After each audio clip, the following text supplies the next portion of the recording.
walang basihan. Yan ang sagot ng National Historical Commission of the Philippines tungkol sa kumakalat na fake news online sa China na dati raw bahagi ng China ang Palawan. May unang balita si Chino Gaston.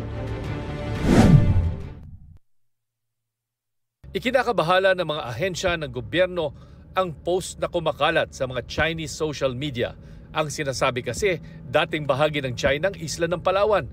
Ayon pa sa post, dati raw tinawag ang isla na Zhanghe Island. Ipinangalan sa isang Chinese explorer na naglakbay sa Asia mula 14th hanggang 15th centuries.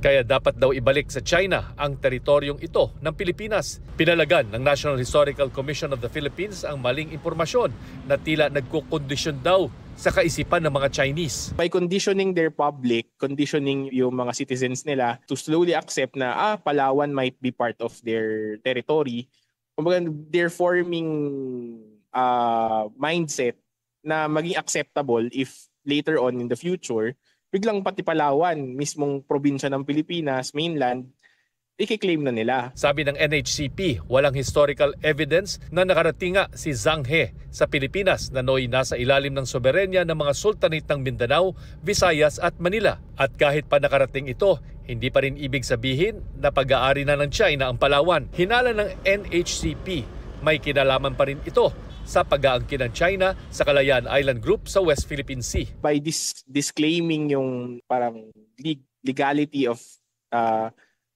Palawan as part of the Philippines, tinatry nilang tanggalan tayo ng upuan sa basis to claim yung mga territories natin in the West Philippine Sea. Ang National Security Council itinuturing pa ring bahagi ng pagpapakalat ng maling impormasyon laban sa Pilipinas kaugnay ng laban para sa karapatan sa West Philippine Sea.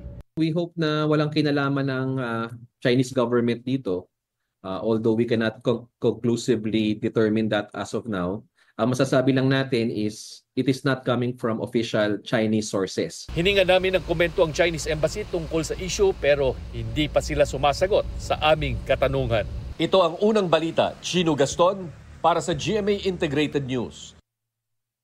Igan, mauna ka sa mga balita, mag-subscribe na sa GMA Integrated News sa YouTube para sa iba't ibang ulat sa ating bansa.